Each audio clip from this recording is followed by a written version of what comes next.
द्रव्य दृष्टि से सभी द्रव्य शाश्वत हैं, यानी सनातन है। वस्तु का धर्म ही सनातन है। सनातन कोई अलग से धर्म नहीं है, सनातन वस्तु रूप है। प्रत्येक द्रव्य सनातन है। संसार में अनंतानंत जीव हैं, प्रत्येक जीव सनातन है, क्योंकि पर्याय का तो नाश होता है तो पर्याय का उत्पाद भी होता है। लेकिन आत्मा तो अविनाशी है, अजर अमर है, तो आत्मा सनातन है। आत्मा सनातन है, आत्मा सनातन है। ये क्षमा, मारदा वार जाओ, जब इनकी दृष्टि से देखते हैं सनातन धर्म है। 10 धर्म सनातन धर्म है। अब हमने अभी अपनाया इसलिए हमने कहा कि नूतन हो गया। आपने पहले अपनाया था, आपके लिए पुरातन हो गया। जिसने आज अपनाया उसके लिए अद्यतन हो गया। लेकिन धर्म तो शाश्वत है। नमोकार मंत्र आपने आज सीखा तो आपके लिए अद्यतन हो गया। किसी ने पहले सीख लिया तो उसके लिए पुरातन हो गया। किसी ने नया सीखा तो उसके लिए नया हो गया। लेकिन वस्तुतः वो जो धारा प्रवाह से चला आ रहा अनादि से, तो शाश्वत है। ठीक है ना। हमने आज सीखा है, गंगा का पानी हमने आज पिया है तो कहा हमारे लिए अद्यतन हो गया। जिसने पहली बोले उसके लिए पुरातन हो गया। लेकिन वो तो चला आ रहा अनादि से। इस दृष्टि से हम देखें तो जगत के 6 द्रव्य क्या हैं? सनातन द्रव्य हैं। और सनातन द्रव्य हैं इसलिए सनातन लोक है। और सनातन लोक है तो सृष्टि सनातन है। यदि सृष्टि को आप कर्ता मानो और धर्म को सनातन मानो तो हो ही नहीं सकता।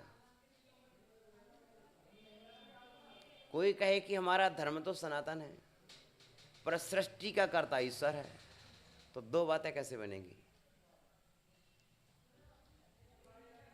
यदि कर्ता है तो सनातन कैसे रहा, और सनातन है तो कर्ता कैसे रहा?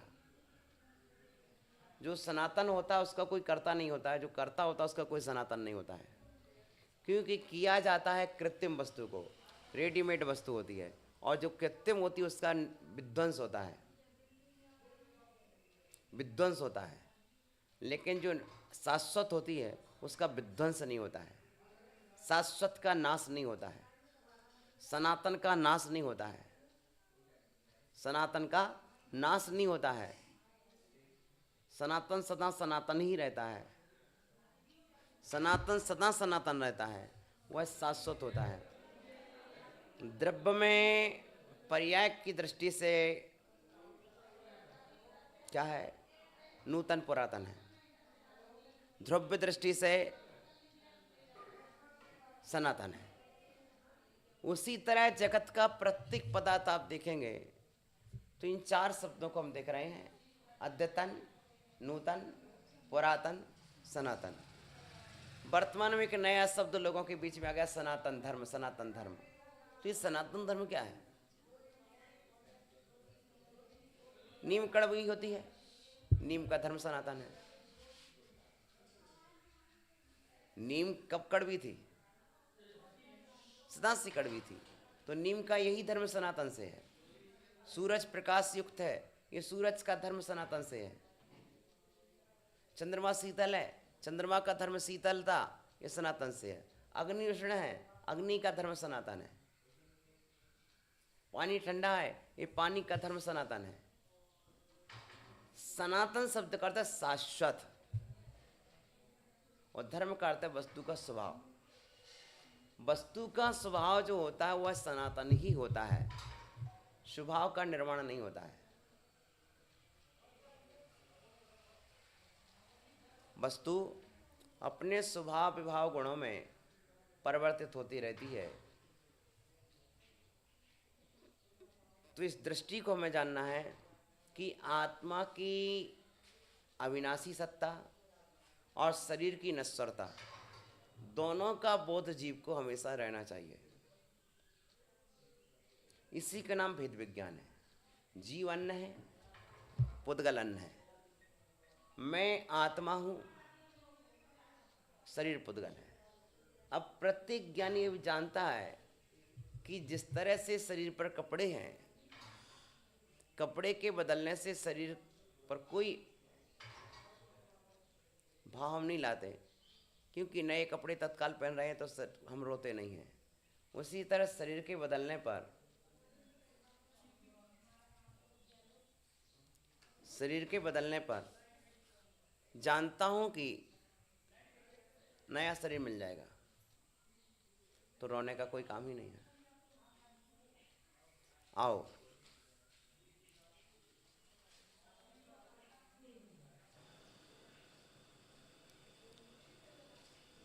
पुरातन भी मैं हूं, सनातन भी मैं हूं,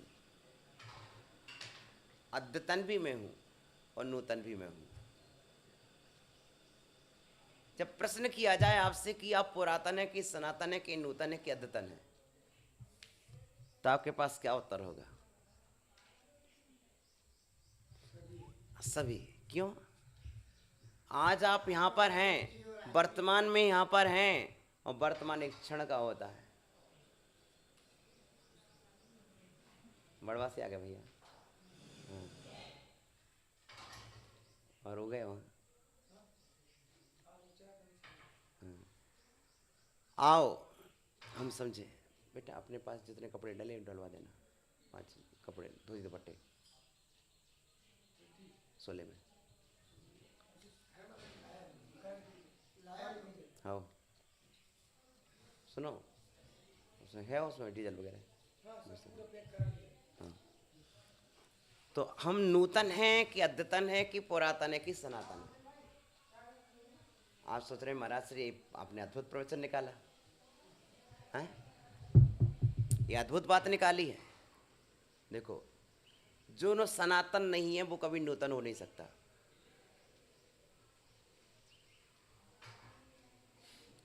जो नूतन नहीं, पुरातन नहीं है, उसमें नूतनपना कहां से आएगा?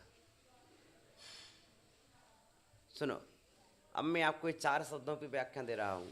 बहुत प्यारा व्याख्या नजर आएगा आपको, क्योंकि आज वस्तु स्वभाव का परिचय करा रहा हूं। सुनो, जब मैंने आत्मदृष्टि, जीव दृष्टि, ठीक है ना, जब जीव दृष्टि से बात कही तो तुम सनातन हो। अब हमारे जीव पर्याय, जीव दृष्टि, द्रव्य दृष्टि क्या है? मैं जीव हूं। पर्याय मनुष्य पर्याय है। तो पर्याय की आप क्या हो? पर्याय की अपेक्षा आप 60 साल के हो गए, तो 60 साल प्राचीन तो आप हो ही गए।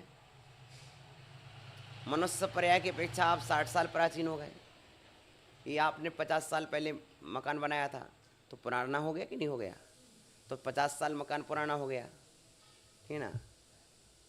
अब आपका तो पुरातन हो गया। आप नूतन, आज जो आपने शर्ट खरीदी आज ही पहनी है, कुछ नयापन भी आया आप में, क्योंकि नयापन नहीं आता तो पुरातन कैसे होता?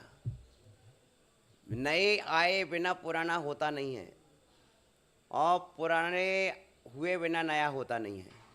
नया तभी होता है जब कुछ पुराना होता है, और पुराना तभी होता है जब कुछ नया होता है, और नए और पुराने के बीच में अद्यतन होता है। वर्तमान काल,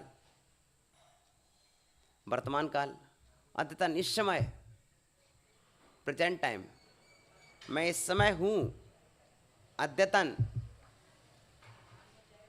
नया। नई नई पर्याय आ रही हैं।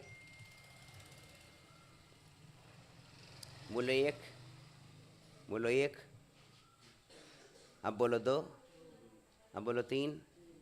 ये 3 पर्याय हैं आपके जीवन में। 1 बोला आपने, 2 बोला आपने, 3 बोला, तो 1 पर्याय का व्यय हो गया, 2 पर्याय उत्पन्न हुई। जब 2 पर्याय का व्यय हुआ तो तीसरी पर्याय उत्पन्न हुई। बोला हाँ, आपके 3 बोलने के पहले 2 पर्याय चली गई, 1 और 2 वाली, लेकिन वो पर्याय आपके ज्ञान में हैं, जाने के बाद भी कहाँ पर है? आत्मा में ज्ञान है, ज्ञान में वो पर्याय है कि आपने पहले क्या बोला था? 1 2, तो आपको याद है, स्मृति में है। तो नया भी याद है जो 3 बोला, पुरातन भी याद है जो आपने 1 बोला, और अद्यतन भी याद है जो आपने 2 बोला। इसके साथ आपने क्या बोला वो सब आपको याद है, वो सनातन भी है। बोलने वाला आत्मा सनातन है, जानने वाला आत्मा सनातन है, जानने वाला आत्मा सनातन है, मनुष्य पर्याय पुरातन है। ठीक है ना। तो प्रति पर्याय अभी आपको क्षमा रूप प्रणमन कर रहे हैं, विनय रूप प्रणमन कर रहे हैं। तो ये प्रति समय पर्याय उत्पन्न होती हैं और पर्याय विनष्टि हैं। जैसे तालाब में लहर उत्पन्न होती है और लहर शांत हो जाती है, तो लहर कहाँ उत्पन्न हुई थी? तालाब में, समुद्र में। और शांत कहाँ हो गई? उसी जगह जहाँ उत्पन्न हुई थी। जिस तालाब में लहर उत्पन्न हुई थी तालाब में शांत हो गई, समुद्र में लहर उत्पन्न हुई समुद्र में शांत हो गई। जो लहर उत्पन्न हुई तो उसका पानी तालाब का ही था, समुद्र का था, और शांत हुआ तो उसी में रहा कि नहीं रहा? उसी तरह हमारे अंदर जो ज्ञान आया वो आत्मा में ही आया, और ज्ञान समा गया तो आत्मा में समा गया। लहर की उत्पन्न होने पर लहर टकर कहाँ तक आई? तट तक आई, लेकिन तट के बाद वापस लहर समुद्र में चली गई। उसी तरह ज्ञान हमारे मुख से उच्चारण में बाहर तक आया, लेकिन फिर भी ज्ञान अंदर का अंदर में ही है। ऐसा नहीं कि मुख से निकलने के बाद ज्ञान बाहर चला गया।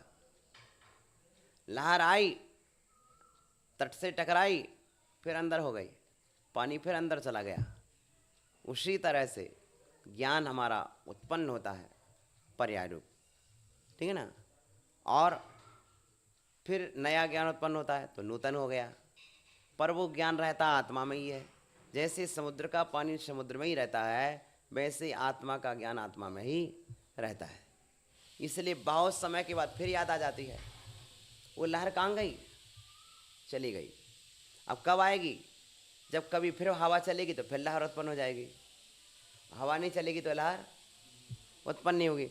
उसी तरह से फिर कुछ निमित्त बनेगा और हमको बात याद में आ जाएगी। लो, हम यहाँ बालबाड़ा अभी आ रहे थे, ठीक है ना। वो आते समय ज्यों ही हमने देखा ये स्कूल को, याद आ गया यहाँ तो हम पहले आए थे, यानी स्मृति में पढ़ा था। बीच में 4 महीने के लिए भूल गए। कल कोई पूछता महाराज आपने क्या देखा, तो हम बोले थे नहीं देखा। जब सामने दिख गया तो स्मृति हो गई। स्मृति थी, प्रत्यक्ष और हो गया तो प्रतिविज्ञान हो गया। तो भूतकाल की स्मृति, वर्तमान काल का प्रत्यक्ष, और दोनों का जोड़ रूप हो गया तो प्रतिविज्ञान। इसलिए हम प्रतिविज्ञान कर लेते हैं, इसे जाति स्मरण बोलते हैं। जैसे भामंडल को प्रतिविज्ञान हो गया, ऐसे जाति स्मरण। भूतकाल की जो स्मृति पड़ी है और वर्तमान में वैसे पदार्थ को देखा, वैसे व्यक्ति को देखा, तो स्मरण में आ गया कि वो तो यही दिलीप कुमार जी हैं जो अपन ने पुराण पर में देखे थे, है ना माता जी? यही दिलीप कुमार जी हैं जो पुराण पर में मिले थे। तो क्या हो गया? प्रतिविज्ञान। स्मृति और प्रत्यक्ष के जोड़ रूप ज्ञान को। और पहले बोलते माता जी आप दिलीप कुमार को जानती हैं क्या? पता नहीं। क्यों? याद किया आया था, भूल गए। लेकिन भूलने के बाद भी गया कहाँ? भीतर ही में था। यदि भीतर में नहीं होता तो बात आज याद कैसे आता? यदि भीतर के आत्मा में वो ज्ञान ना होता तो याद कैसे आता? याद आया, मैंने सत्ता में पढ़ा था, धारणा में पढ़ा था। जो धारणा में था वो धारणा से निकल के स्मृति में आया, और प्रत्यक्ष में दिख गया तो प्रतिविज्ञान हो गया। तो स्मृति और प्रत्यक्ष के जोड़ रूप ज्ञान को प्रतिविज्ञान कहते हैं। इस तरह से हमको ये जानना चाहिए। तो आचार्य कहते सुनो, मैंने बहुत से जन्म धारण किए। कितने जन्म धारण किए? मैं सनातन हूं ना? बोलो, मैं सनातन हूं ना? यदि जीव सनातन नहीं तो जीव का धर्म सनातन नहीं हो सकता है। जीव सनातन है तभी तो जीव का धर्म सनातन है। ज्ञान हमारा धर्म है, ज्ञान सनातन है। तो पहले जीव सनातन है तब तो ज्ञान सनातन है, समझ रहे हैं ना। माने इस पर्याय के पहले हमारी बहुत अनंत पर्याय हो चुकी हैं और आगे भी पर्याय होंगी। इस पर्याय के पहले, मनुष्य बनने के पहले हम कई बार मनुष्य भी बन चुके, कई बार परशु भी बन चुके, कई बार देव बन चुके, कई बार नारकी बन चुके, कई बार तालाब में मछली मगरमच्छ बन चुके, कई बार जानवर बन चुके। तो क्या कहते हैं सुनो, मैंने बहुत से जन्म धारण किए हैं, आ रहा ध्यान में, पर मैं उनमें से एक भी भाव को नहीं जानता हूं। मैंने बहुत से जन्म धारण किए हैं पर मैं एक भाव को नहीं जानता हूं, जबकि आपके द्वारा सब विदित है। हे मुनिराज, आप सब जानते हो। मैंने ये तो मुझे विश्वास है कि मेरा पुनर्जन्म हुआ है। अरे सबका पुनर्जन्म होता है, ऐसा कौन है जिसका पुनर्जन्म नहीं होता? अंतर इतना, किसी को याद रहता, किसी को याद नहीं रहता है। कोई डायरेक्ट मनुष्य से मनुष्य हो जाता है, कोई मनुष्य 2-4 गति घूम के आ जाता है, कोई डायरेक्ट आ गया, कोई घूम के आ गया। जैसे पिछले 4 महीने पहले हम बलवाड़ा से निकले और हिंगोली जिला महाराष्ट्र तक घूम करके वापस आ गए। उसी तरह मनुष्य पर्याय से कोई गया और मनुष्य पर्याय से देव पर्याय में, त्रियंच पर्याय में, नारकी पर्याय में घूम के वापस आ गया। और कोई मनुष्य से मनुष्य हो गया तो याद भी बना रहा। लंबा समय पड़ जाता तो भूल भी जाता है, और तत्काल के तत्काल आता तो याद आता है। हो गया ध्यान में? इस तरह से बहुत से जन्म धारण किए। एक बात पर श्रद्धा होना चाहिए, मैंने बहुत से जन्म धारण किए, मैंने बहुत से जन्म धारण किए। उनमें से एक भी भाव को मैं नहीं जानता कि मैंने पिछले जन्म में क्या था। क्यों? भूल गए। पिछले जन्म में क्या था मैं भूल गया, लेकिन इसका मतलब नहीं कि पिछला जन्म मेरा था नहीं। मेरा जन्म था, मेरा जन्म था, मेरा जन्म था। यदि ये खोवा है, मावा है, तो इसका मतलब पिछले दूध था है? यदि हम मावा देख रहे हैं तो इसका मतलब पहले दूध था। यदि हम रोटी देख रहे हैं तो इसका मतलब पहले आटा था। हम आटा देख रहे हैं इसका मतलब पहले गेहूं था। हमें इसको स्वीकार करना पड़ेगा। चले जाओ।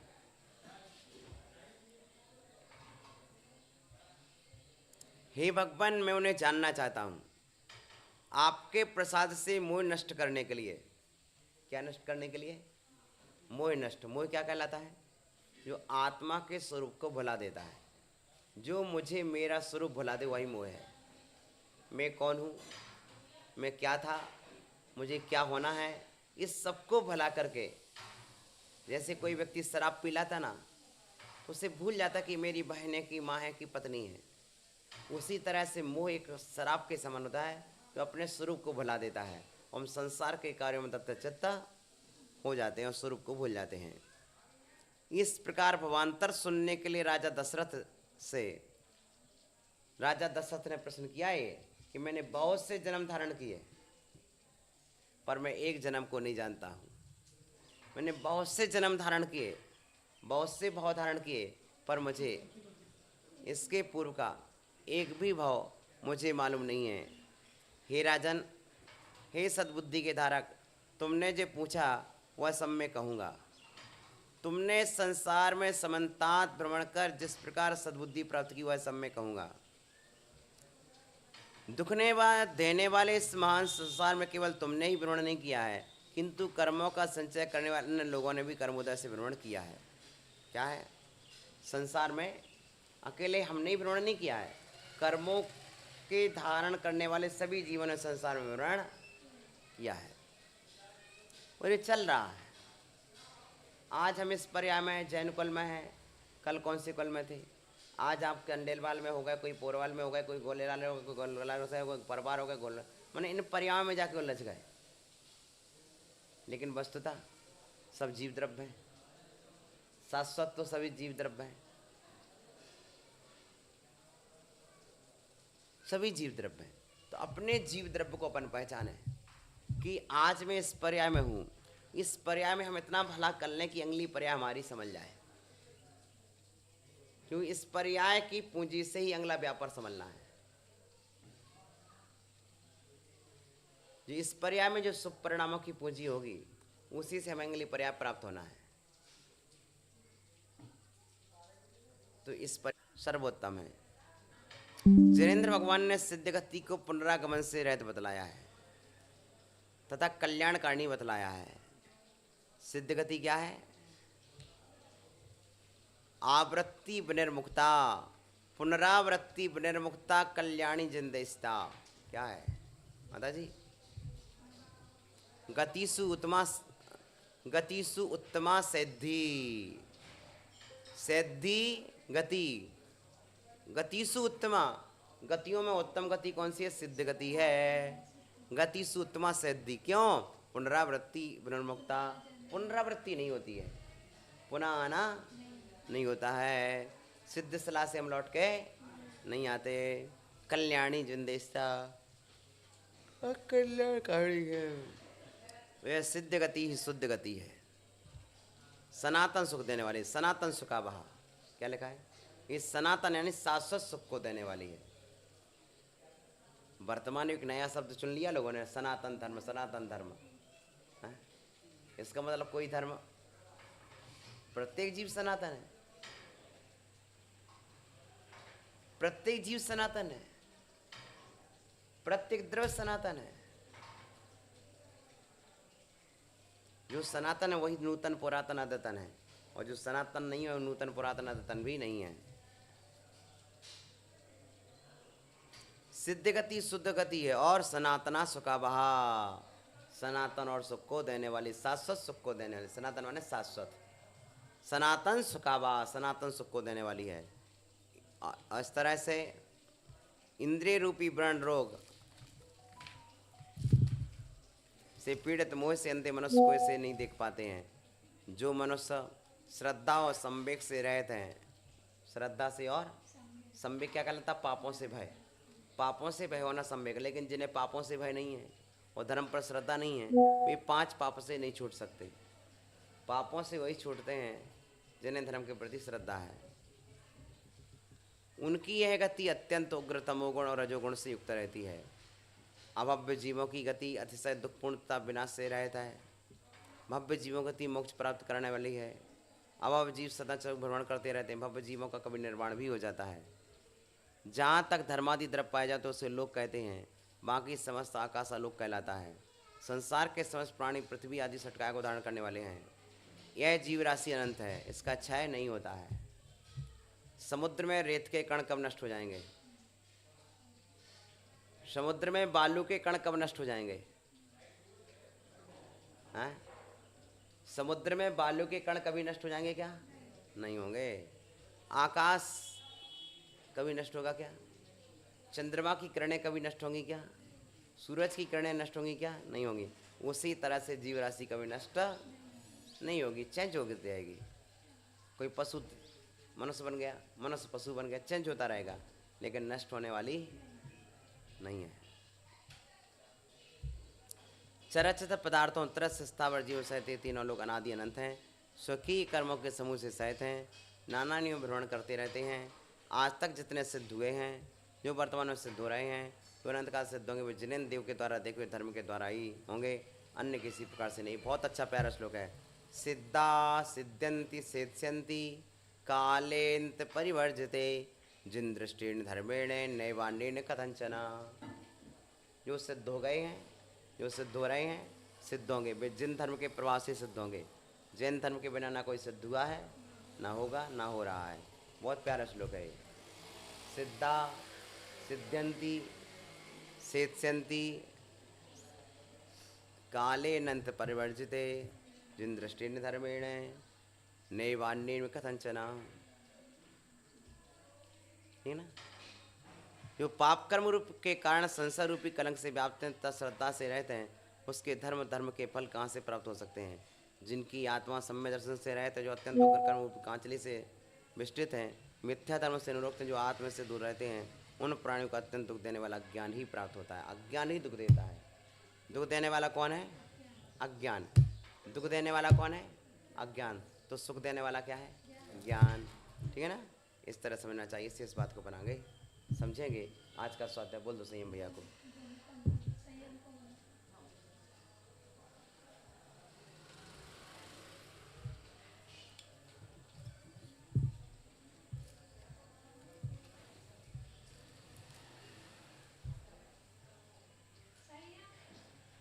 सिद्धा सिद्ध्यन्ति सेत्स्यन्ति कालिन्त परिवर्जते जिन